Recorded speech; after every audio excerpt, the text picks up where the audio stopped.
السلام علیکم. په نننی ویلا کې موږ تاسو سره په درې اهمو موضوعاتو باندې خبرې اترې کوو. لومړی دا چې د پاکستان او هندوستان ترمنځ کومه شخړه رامنځته شوې ده او خبره جنګ طرف ته روانه ده. کوم سوشل میډیا ده په هغې باندې دا خبرې اترې روانې دي چې دا ځل به قرباني پښتانه نه ورکوي. ډېر زیات دغه شان په سوشل میډیا باندې تاسو ته به هم ویډیوز وغیره راغلي وي، پوسټونه چې دا ځل پښتانه چې کوم دي قرباني ته تیار نه دي. د دې شاته څه وجه ده؟ دویم دا چې د پاکستان او هندوستان ترمنځ کومه جنگي حالات رامنځته شوي دي. چین د پاکستان په حمایت کې رامنځته شو، د پاکستان د ملاتړ اعلان یې وکړو. دریم په دغه ننني ویلا کې موږ تاسو سره دا هم شریکو چې د افغانستان او روس ترمنځ ډېر زیات نږدېوالی راغلی دی او یو آفر چې کوم دی هغه روس افغانستان ته ورکړی دی. په دغه درې اهمو موضوعاتو باندې تاسو سره مونږ نن خبرې اترې کوو. راځو د تفصیل په پلو. څنګه چې تاسو ته معلومه ده چې د پاکستان او هندوستان ترمنځ په مقبوضه کشمیر کې کومه چې پیښه رامنځته شوې وه په پهلګام کې او هلته سیلګري وژل شوي، د هغې نه بعد د هندوستان وی چې موږ به د هغې بدل اخلو او جنګي حالات جوړ شول. پاکستان هم ورته ووایي چې موږ تیار یو هر قسمه جواب ته او تاسو ته به موږ خلمات ځواب درکوو. په دې حوالې سره نن هم تاسو به میډیا باندې کتلی وي چې پاکستان چې کوم فوز دی هغه د نوو مزایلو تجربه وکړي او ورسره د کور کمانډر اجلاس هم وشو او په هغې کې هم دغه خبره وشوه که چېرې هندوستان حمله وکړه نو بیا به موږ ورله داسې جواب ورکړو چې هغه به فیصله کن جواب وي، مطلب بیا به دغه جنګ فیصله کیږي. دا خو چې کوم صورتحال دی هغه رامنځته شوي دي. اوس راځو په دې خبرې په پلو باندې چې کوم پښتانه دي هغه وایي چې پښتانه دا ځل قرباني ته نه دي تیار او هر وخت کله چې په پاکستان باندې سخت وخت راشي نو هغه بیا دا خبره کوي چې زموږ سره بهادر قوم پښتانه شته دی او پښتانه هندوستان له به داسې جواب ورکړي چې هغه به بیا هندوستان حیران او پریشان وي، مطلب چې د هر قسمه قربانۍ دپاره پښتانه تیار دي. نو اوس چې کوم مشران دي د پښتنو هغه دې خبرې نه انکار کوي او خپل قوم ته دا وایي چې دا ځل موږ قرباني نه ورکوو ځکه چې دا ځل قرباني دی پنجاب والا ورکی، سند والا دی ورکی. پښتانه چې کوم دی هغه قرباني ډېرې زیاتې ورکړې او د تیرو 40 کالو راهیسې هغوی په جنګ کې دي او ډېر زیاتو مسایلو سره دي. لکه څنګه د 9/11 نه بعد کله چې امریکا افغانستان ته راغله نو بیا طالبانایزیشن یو کلچر دلته جوړ شو او چې کوم خیبر پښتونخوا ده ورسره چې کوم پخوانۍ فاټه د قبایلي علاقې دي په دغو کې طالبان را پیدا شول او جنګي حالات جوړ شول. نو وایي چې موږ ډېرې زیاتې قربانۍ ورکړې د موږ دپاره. طالبان راغلل، مونږ کډې وکړې، کورونه هم پرېښودل، اپریشن را باندې وشولې، مونږ معاشیات، زمونږ تجارت، زمونږ بازارونه، زمونږ کورونه، زمونږ حجرې، جوماتونه دا هر څه ونړېدل. په مونږ باندې ډېره زیاته سخته تېره شوله. اوس جنګ راغی په پاکستان باندې نو د جنګ دپاره دی اوس د پنجاب خلک تکړه شي او د سند خلک دې تکړه شي او هغه خلک دې تکړه شي چې چا دغه ملک دپاره قرباني نه ده ورکړی. نو دغه یو څیز چې کوم دی هغه په میډیا باندې او په مین سټریم میډیا باندې خو دا نشته دی، خو چې کوم سوشل میډیا ده په هغې باندې شته دی. سوشل میډیا وجه دا ده چې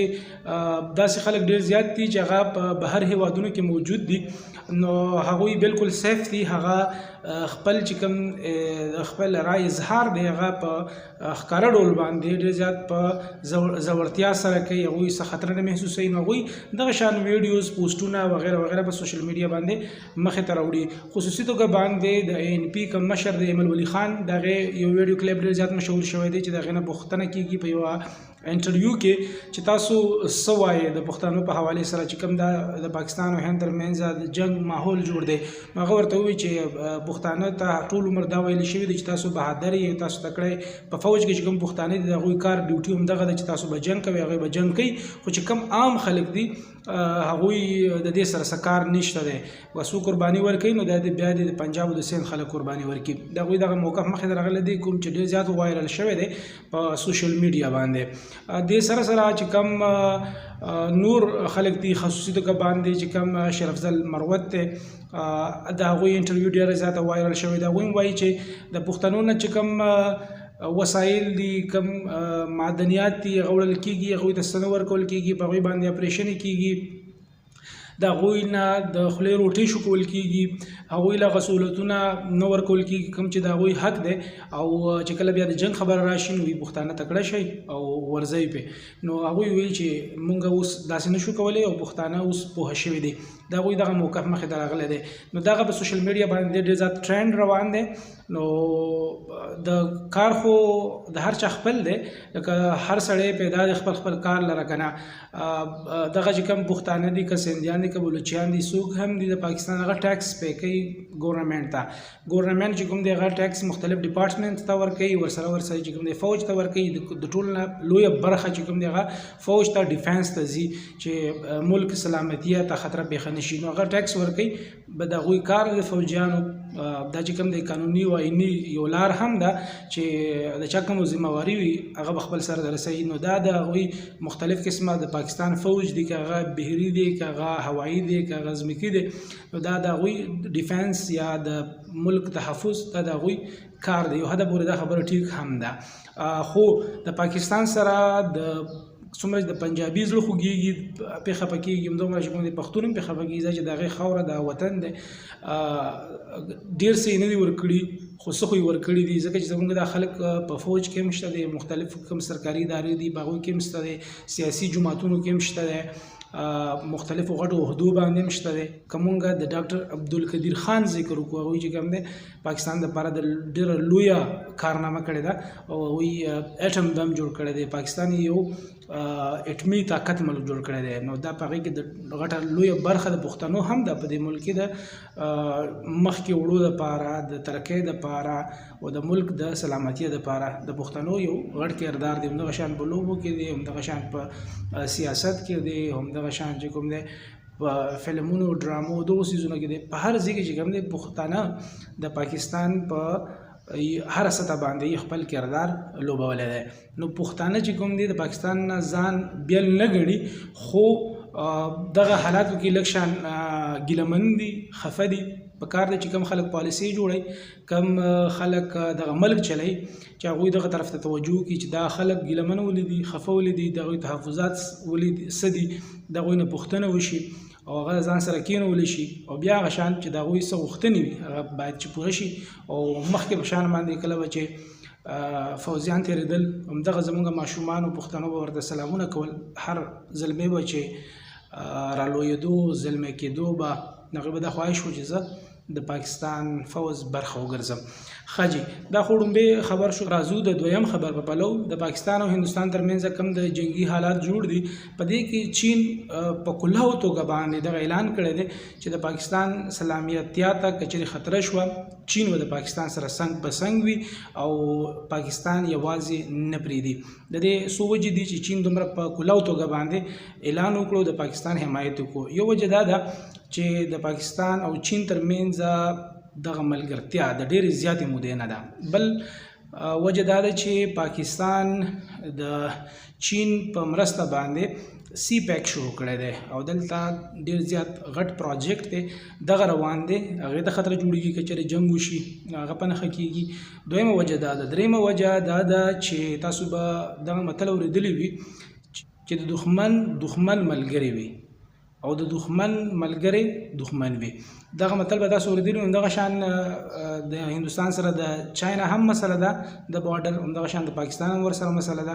نو دې په وجه باندې هم چین د پاکستان په پلو باندې ولاړ دی او د هغې حمایت کوي